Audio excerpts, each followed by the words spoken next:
Maintenant, on va voir une raison fondamentale qui fait que des fois, on sent qu'on est bloqué. Et cette raison arrive souvent quand on pense avoir terminé son roman ou quand on pense qu'on a écrit, on sait qu'on n'a pas trop de nombre de pages, on sait qu'on n'a pas assez avancé, mais on ne sait pas comment avancer ou qu'est-ce qu'il faut rajouter. On a l'impression d'avoir fini tout en étant sûr de ne pas avoir fini. Ça, cette situation-là, en général, c'est quand on a du mal à faire la différence entre la narration et les scènes. Et c'est quelque chose de très commun. Et comment on définit de la narration et une scène? En fait, votre roman, c'est des scènes écrites les unes à la suite des autres. Et entre ces scènes-là, il y a des bouts qui ne sont pas des scènes et ce qu'on appelle de la narration. Dans les scènes, vous faites vivre à vos lecteurs ce qui se passe et dans la narration, vous leur racontez. Par exemple, si vous racontez à vos collègues ou à votre famille ce qui s'est passé au travail aujourd'hui, vous allez avoir tendance à faire de la narration. C'est un gros résumé finalement. Quand vous vous retrouvez avec quelqu'un de très proche et que vous vous mettez à vous lever dans la pièce et à adopter le ton de la personne avec qui vous avez discuté ou à mimer ce qui s'est passé, là, en fait, vous êtes en train de faire vivre une scène. Et dans votre roman, c'est la même chose. Il y aura des moments où vous allez écrire des scènes et des moments où il y aura de la narration. Quand on sent qu'on est bloqué et quand on sent que notre histoire, on a dit ce qu'on voulait dire, sauf qu'en fait, c'est pas suffisant. C'est souvent qu'en général, vous avez fait beaucoup trop de narration et qu'il n'y a pas assez de scènes. Si vous voulez avoir une idée des proportions, il faut qu'il y ait beaucoup plus de scènes, il faut que la quasi-totalité de votre roman, ce soit des scènes, et que la narration vienne juste faire le lien entre plusieurs scènes. Et donc, comment on fait quand on a trop de narration pour passer à une scène? Quand on a trop de narration, c'est souvent des passages où on vient faire un gros résumé. Comment faire pour s'en sortir?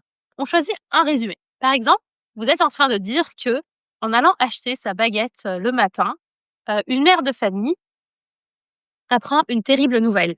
Elle apprend une terrible nouvelle et elle rentre chez elle en pleurant et elle oublie d'acheter sa baguette. C'est un exemple. Si vous le racontez sous forme de narration, vous allez le raconter aussi rapidement que ce que je viens de faire. Si vous le racontez sous forme de scène, vous allez décrire les détails. Vous allez vous mettre dans la peau du personnage. Vous allez devoir choisir un point de vue. Et une fois que vous avez choisi un point de vue, le point de vue, c'est l'angle avec lequel on assiste à la scène. Une fois qu'on a choisi ce point de vue, on va pouvoir décrire la scène et pouvoir la faire vivre au lecteur. Et quand on arrive à la faire vivre au lecteur, c'est là qu'on a créé une scène. Et je vais passer sur mon écran pour vous montrer la différence et pour vous montrer, tout en commentant, comment on fait pour écrire cette scène. Alors, on commence là, on a un passage narratif. Et je vais vous transformer ça en direct en scène. Donc, quand vous avez écrit quelque chose comme ceci dans votre texte, c'est que souvent, vous avez raconté une scène beaucoup trop rapidement. Alors, si c'est quelque chose qui n'est pas très important, comme on l'a vu, vous pouvez le laisser comme ça. Mais si c'est des personnages principaux et que c'est un événement clé dans leur relation, alors c'est important de le transformer en scène. Donc, comment on passe de la narration à la scène? Ben voilà, on se met déjà dans un point de vue. Moi, j'ai choisi de me mettre dans le point de vue de Louise. Du coup, c'est comme si j'étais, il faut vraiment que vous voyez les choses comme celle-ci. Vous êtes un acteur qui rentre dans le rôle de Louise et là, vous voyez tout sous le prisme de Louise. Vous ressentez ses émotions et vous êtes dans sa tête, donc vous avez accès à ses réflexions. Vous avez également accès à son corps, donc vous savez ce qu'elle fait, est-ce qu'elle bouge ses mains? Est-ce qu'elle est immobile? Voilà, tout cet élément-là et c'est sur ça que vous allez pouvoir vous transformer et donc là, je vais écrire une scène à partir de cette narration. Alors, elle est en train de se dire, toujours rien, elle parle toute seule à voix haute ou elle murmure peut-être parce qu'elle est, peut-être qu'elle n'est pas toute seule, dans la pièce ou dans la maison donc elle murmure. Murmura-t-elle? Alors si je fais des fautes, n'en faites pas, heu, c'est, c'est parce que j'écris en direct et bien sûr, des fois, là je me concentre vraiment sur le texte et les fautes je les corrige après en général donc voilà. Ne faites pas attention, à ça, concentrez-vous vraiment sur, les 3 petites lignes, que j'espère que vous avez pris le temps de lire donc Louise était en colère contre Paul. Elle avait attendu son appel toute la journée en vain. Finalement, elle avait décidé de lui écrire un message sec puis avait passé la soirée à ruminer dans son coin. Et là, je le transforme. Donc: «Toujours rien», murmura-t-elle en jetant un œil. Donc, forcément, elle a regardé son téléphone, peut-être, toutes les 30 secondes depuis quelques heures, en jetant un œil une énième fois à son téléphone. Et normalement, si elle regarde son téléphone, comme je suis dans son point de vue, à elle et que je suis donc dans son corps, si elle jette un œil à son téléphone, je peux savoir ce qu'il y a écrit sur l'écran et donc forcément là, je vais donner une info, sur l'écran. Comme j'ai dit que toute la journée, elle a attendu l'appel, donc là, on est dans la soirée, on va dire qu'il est, 19:30. 19:30. L'écran, donc l'écran, j'ai réussi en étant Louise à voir l'heure. Mais, je peux aussi donner, une information sur, l'écran resté obstinément noir.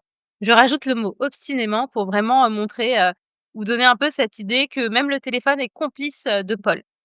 Pour, accentuer, vraiment cette colère et aussi le fait qu'elle soit en train de ruminer un peu dans son coin, limite en train de bouder, voilà. Et donc là, au lieu de dire qu'elle était en colère, je vais montrer qu'elle est en colère et je vais le montrer par son état physique. Et donc, elle inspira. Après avoir vu qu'il y avait aucune notification sur son téléphone, elle inspira par le nez. Ça veut dire qu'elle se concentre pour inspirer. Elle posa le téléphone, le portable, elle posa le portable sur la table, les mains tremblantes, peut-être de rage, et elle attrapa son carnet. Donc pas un carnet parce que j'avais un carnet là sous la main et je me dis que, du coup, c'est un personnage qui va plutôt, qui va qui est dans, elle va essayer de réfléchir avant d'écrire et du coup, elle va prendre des notes sur son carnet et ensuite elle va lui envoyer la version finale. Voilà, on va dire que c'est quelqu'un qui écrit, voilà. Et du coup, elle inspira par le nez, posa le portable sur la table, les mains tremblantes et attrapa son carnet. Elle griffonna, elle griffonna quelques mots, elle griffonna quelques mots, puis décida qu'il ne méritait pas qu'elle attende. Non, qu'il ne méritait pas qu'elle perde encore, parce qu'elle a passé toute la journée à attendre, donc elle est en colère et elle n'a pas envie de passer une seconde de plus. Perdre encore des minutes pour lui. Et donc, elle prit son téléphone, elle reprit son téléphone et les mots s'enchaînèrent pour dire qu'elle ne contrôle rien et qu'elle a même pas envie de mettre le filtre qu'elle met d'habitude. Et donc là, on va voir ce qu'elle voit sur son écran parce qu'on est encore une fois, on est Louise en fait, on voit avec ses yeux. Tu sais quoi? Et je vais le mettre en italique là parce que c'est une scène, c'est pour, montrer, au lecteur qu'elle est pas en train de parler et que c'est vraiment, c'est ce qu'on voit sur l'écrit. Donc tu sais quoi? Laisse tomber. Donc elle est en colère, donc ses phrases sont courtes et j'ai autre chose à faire. Même si c'est pas vraiment le cas, mais j'ai autre chose à faire que t'attendre.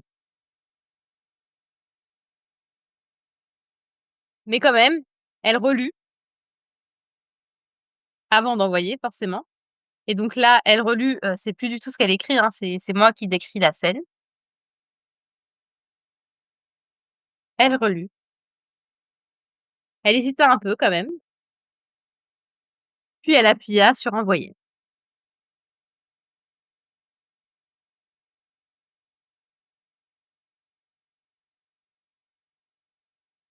et ensuite je vais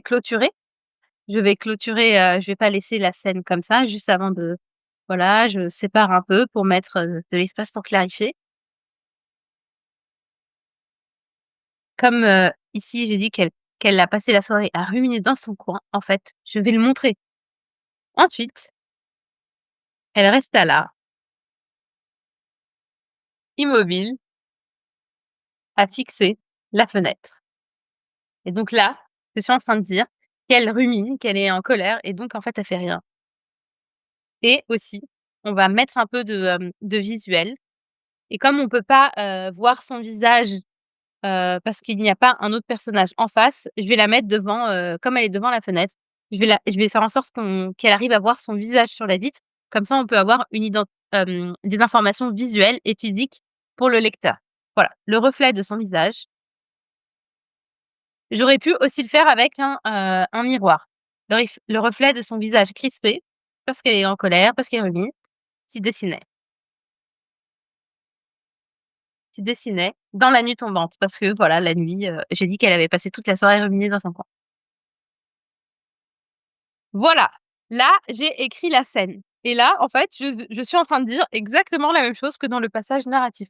Sauf que je fais vivre la scène et c'est ça, en fait, la différence entre une scène et la narration. Vous voyez que dans la scène, j'ai pu donner et mettre en place plus de sentiments. J'ai pu, montrer, des détails physiques. J'ai pu montrer, par le physique, les émotions et j'ai aussi accès à ce qu'il y a dans sa tête, à sa manière de penser, ce qu'elle dit, quand elle écrit et pourquoi elle le dit. Et quand on écrit une scène, on a le temps et la place, l'espace de donner tout un tas d'informations qu'on ne donne pas dans une narration. C'est comme vous, quand vous racontez une histoire en résumé, vous ne détaillez pas. Et quand vous prenez le temps de vivre la scène et de vous lever et de rentrer dans la peau du personnage et d'imiter, les personnes de qui vous parlez, là, ça prend plus de temps et il y a beaucoup plus de détails. Donc voilà, comment on fait pour passer de la narration à une scène. Donc quand vous êtes bloqué sur votre texte, mais que vous avez l'impression d'avoir terminé, allez faire un tour dans votre texte et identifiez tous les points comme ceci qui sont de la narration. Et une fois que vous les avez identifiés, si vous en avez énormément, comment faire un tri? Commencez par ceux où il y a un ou plusieurs personnages principaux. Et là, c'est ceux-là que vous allez devoir traiter en priorité. Et donc, maintenant que vous savez la différence entre la narration et les scènes, ce que vous allez devoir faire, c'est que dans tout le texte que vous avez écrit, vous allez identifier les passages où il y a un peu trop de narration. Vous les surlignez, vous les changez de police, peu importe, vous les mettez en italique si c'est dans votre document. Et vous allez, pour chacun de ces endroits-là et ces blocs de phrases, les transformer en scène, tout en adoptant les techniques qu'on a vues ensemble sur mon écran. Et une fois que vous allez transformer ces passages de narration en scène, vous allez voir que votre nombre de pages va fortement augmenter. Vous allez faire vivre à votre lecteur des émotions et vous aurez un sentiment de satisfaction. Vous aurez l'impression d'avoir vraiment fini de raconter votre histoire. Et tant que vous avez ce sentiment qu'il manque des choses, que vous n'avez pas réussi à transmettre vos messages ou les émotions que vous aviez, c'est qu'il y a plein de passages de narration qu'il faut que vous alliez exploiter pour enrichir votre roman, pour développer votre histoire, pour l'étendre, l'allonger, la faire vivre au lecteur. Je reviens sur les scènes. Il ne faut pas vous coincer en vous forçant à avoir des scènes d'une même longueur tout au long de votre roman. Vous pouvez avoir des scènes qui sont courtes, des scènes qui sont longues. Ce dont il faut vous rappeler, c'est que si vous racontez quelque chose en narration et que vous choisissez de le garder sous forme de narration, n'allez pas ensuite écrire une scène qui va décrire la même chose. Autrement, vous allez ennuyer votre lecteur. Il faut faire un choix. Ça, je le raconte sous forme de scène parce que c'est important, parce que j'ai mes personnages principaux, parce que c'est quelque chose de crucial qui fait avancer mon intrigue. Et ça, je vais le raconter sous forme de narration parce que ça concerne peut-être des personnages secondaires. Ça concerne ce qui se passe en parallèle de ce qui est en train d'arriver à mes personnages principaux. C'est quelque chose qui se passe dans une autre timeline. C'est peut-être quelque chose de pas très utile pour l'intrigue. Choisissez comme ça. Tout ce qui est important pour votre intrigue et qui touche l'intrigue principale, écrivez-le sous forme de scène. Et tout ce qui ne touche pas les intrigues principales, vous pouvez vous permettre soit de l'écrire sous forme de narration, soit de l'écrire sous forme de scène. Il n'y a pas de règle définie, mais si vous avez envie d'avoir une idée de proportion dans votre tête, essayez d'écrire 5-6 scènes, puis mettre un peu de narration. Ensuite, vous reprenez les scènes, et plus tard, vous remettrez de la narration. Attention, si vous écrivez uniquement des scènes, vous risquez d'essouffler votre lecteur. Et si vous écrivez uniquement de la narration, en fait, vous êtes plutôt en train d'écrire un conte que d'écrire un roman. Et maintenant que vous avez clarifié tous ces éléments dans votre tête, vous ne devriez plus être bloqué. Vous savez maintenant comment libérer de l'espace mental, comment sortir du laboratoire pour pouvoir vous mettre à l'écrit sur le manuscrit sans jamais avoir l'impression d'être bloqué et pouvoir avancer dans l'écriture. Vous savez maintenant comment faire quand vous n'arrivez plus à avancer, que vous ne savez plus quoi faire à vos personnages, comment faire pour vous sortir de cette situation et avancer jusqu'à arriver à la fin de votre histoire. Et vous savez, une fois que votre histoire est terminée, si vous avez mis tous les éléments qu'il fallait ou non. Vous savez faire la différence entre les scènes et la narration. Et vous savez transformer la narration sous forme de scène. Maintenant, ce à quoi il va falloir faire attention, c'est que, une fois qu'on est lancé, que techniquement, on a les outils pour avancer, il y a quelque chose qui peut nous bloquer. Et ça, c'est quelque chose qui arrive souvent très longtemps après qu'on a commencé. C'est au bout d'un moment, on a l'impression qu'on est tout seul dans notre projet, qu'on est tout seul dans notre rêve d'écrire un roman et qu'on est entouré de personnes qui ne nous comprennent pas. Et ça crée un sentiment d'isolement. Et plus on se sent isolé, et plus on se déconnecte de notre roman. Et ça, c'est dangereux parce qu'au bout d'un moment, quand on se sent seul dans une activité, on a tendance à l'arrêter. Et si vous l'arrêtez, vous allez retomber dans la problématique initiale. Vous avez une idée, un rêve, une envie d'écrire un roman. Et ça fait des mois, des semaines, des années peut-être, que vous n'arrivez plus à vous remettre. Et pour ne pas tomber dans ce piège-là, il ne faut pas rester seul. Et comment faire? Soit vous avez autour de vous des personnes qui, elles aussi, ont envie d'écrire un roman. Je vous invite à vous rapprocher d'elles et à essayer de faire une routine ensemble, de prendre du temps ou de vous voir et de le faire en même temps, chacun sur son roman respectif. Si dans votre milieu et autour de vous, en physique, vous n'arrivez pas à trouver ces personnes-là, essayez de les trouver en ligne. Vous pouvez soit rejoindre des groupes d'auteurs, soit des ateliers d'écriture. Et moi, ce que je peux vous proposer, c'est tout un tas de solutions pour ne pas être seul. Déjà, si vous regardez cette vidéo, c'est que vous êtes inscrit à la newsletter.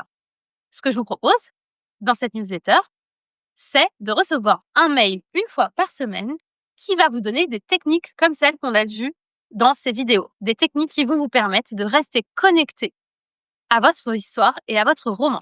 Si vous êtes dans la newsletter Le Parchemin, vous faites partie des milliers d'apprentis d'écrivains qui la reçoivent toutes les semaines. En recevant ce mail, vous savez que vous n'êtes pas seul et qu'il y a tout un tas de personnes qui ont reçu ces conseils et qui sont en train d'avancer comme vous vers l'écriture de votre roman. Et souvent, ça nous rassure parce qu'on sait qu'on n'est pas seul. Donc, restez abonné à la newsletter pour avoir ce sentiment que vous êtes plusieurs, des milliers, à avancer vers votre projet d'écriture de roman. Ensuite, je vous invite à aller voir sur ma chaîne YouTube Écrit avec Nitam. Je suis en train d'écrire un roman que je documente sur YouTube en vous montrant les coulisses de son écriture. En regardant ces vidéos, vous allez avoir plein de techniques, mais surtout, vous allez voir vraiment quelqu'un comme vous qui a envie d'écrire un roman et qui passe à l'action. Et en regardant ces vidéos, il y en a plusieurs, sous forme d'épisodes, vous allez pouvoir vous remettre à l'action pour écrire et ça va vous inspirer. Vous pouvez mettre la playlist en fond sonore quand vous êtes en train d'écrire votre roman. Ou vous pouvez regarder chacun des épisodes, les uns à la suite des autres, et au bout d'un moment, vous allez voir, vous serez motivé pour avancer sur votre propre roman. Et enfin, ce que je propose, c'est Arcania. C'est un accompagnement dans lequel des apprentis écrivains sont en groupe, sont ensemble et sont formés et coachés à écrire leur roman.